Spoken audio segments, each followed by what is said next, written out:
Bonjour et bonne année 2016 à tout le monde. Je commence donc cette année avec un nail art bleu, très facile à réaliser et plutôt rapide. Vous l'avez peut-être vu sur Facebook, il y avait un mini concours où il fallait trouver les étapes de cette manucure. Vous avez été donc plus de 500 à jouer le jeu, merci à vous en tout cas. Et il n'y a pas eu tant de bonnes réponses que ça puisque la plupart d'entre vous êtes tombés dans le piège, c'est-à-dire que vous avez pensé que j'avais dessiné les motifs avec un gel et que j'avais réalisé en fait la technique effet sucre. Sauf que vous allez voir que c'est beaucoup plus simple et beaucoup plus rapide à faire. Donc sur mes autres doigts, j'ai posé le joli Color Club bleu duochrome et ensuite sur l'annulaire, j'ai mis le Jessica rose et j'ai mis des paillettes mais ça servait strictement à rien, c'est parce qu'en fait je ne savais pas du tout ce que j'allais faire après. Je vous conseille ensuite de prendre un gel sans résidus, c'est-à-dire qu'il ne colle pas après qu'il soit catalysé, puisque vous n'allez pas pouvoir bien nettoyer le motif et donc la poussière va s'accrocher plus facilement sur le dessin. Ensuite, ne choisissez surtout pas des paillettes classiques, c'est-à-dire un petit peu grosses, parce que ça sera très moche. Prenez des paillettes extra fines, de type micro fines, paillettes pigment, moi j'appelle ça. Là, c'est la marque Emi, il y a plusieurs marques qui en font.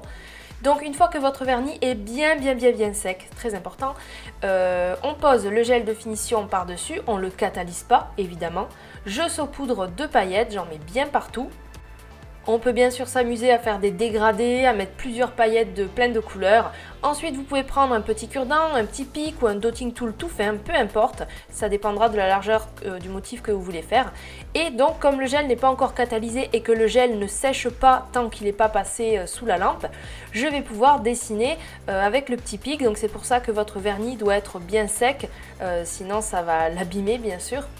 Et donc je fais mon motif, juste il faut penser à, comme vous le voyez, à nettoyer régulièrement votre pic. Donc moi je le frotte sur mon doigt parce que sinon en fait il va y avoir comme une petite boulette accrochée au bout et votre pic va devenir de plus en plus gros et ça va trop racler les paillettes. Enfin vous le verrez, de toute façon ça va pas aller. Donc nettoyez votre pic assez régulièrement. Là j'ai utilisé le dotting tool pour que ça fasse un petit peu plus gros. Puis après j'ai fait un motif aléatoire, un petit peu de type mandala. Ne vous inquiétez pas si vous voyez qu'en raclant, en grattant les paillettes, ça fait des petits amas, des petites boules. Ça, vous allez le catalyser, c'est pas grave. Et après, vous allez voir que ça va, quand vous allez l'enlever avec votre doigt, quand vous allez passer votre doigt par-dessus, les petites boules vont rouler et elles vont s'enlever en fait. Donc là, j'ai catalysé sous la lampe LED ou UV, peu importe.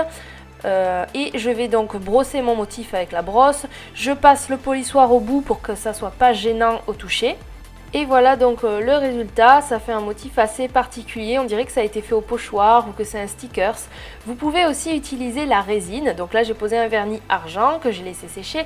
Donc pareil, je mets mon gel, je mets la poudre par-dessus et je dessine avec mon pic. C'est qu'avec la résine vous aurez un rendu mat du coup et pas brillant. Donc pareil, je fais mon motif. Alors disons, c'est facile à faire dans le sens qu'il n'y a pas vraiment de technique et que vous ne pouvez pas rater votre trait dans le sens, vous ne pouvez pas faire quelque chose de grossier puisque c'est avec un pic en fait.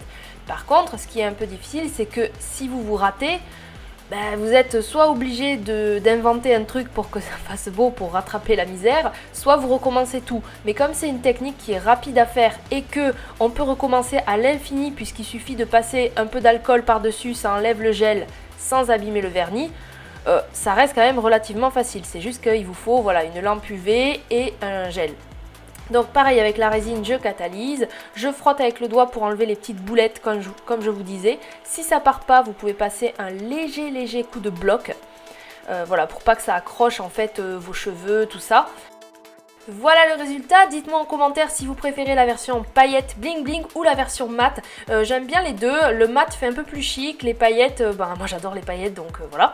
Vous me demandez aussi souvent en commentaire comment on fait pour enlever le gel par exemple. Donc j'ai pris une lime et en fait je vais frotter le dessus de l'ongle, donc la surface, tout doucement avec la lime jusqu'à ce qu'il n'y ait plus le motif et qu'on voit juste apparaître le vernis blanc.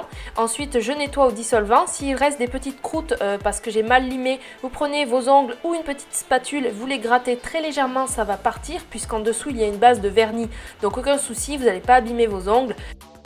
Je repasse le dissolvant et vous pouvez voir que mes ongles ne sont pas du tout abîmés. C'est juste très important de limer jusqu'à ce qu'on atteigne le vernis et non jusqu'à ce qu'on atteigne l'ongle, hein, c'est logique. Voilà, j'espère que ça vous a plu. Je vous donne rendez-vous vendredi prochain pour un tutoriel de fleurs. Et voilà, à bientôt!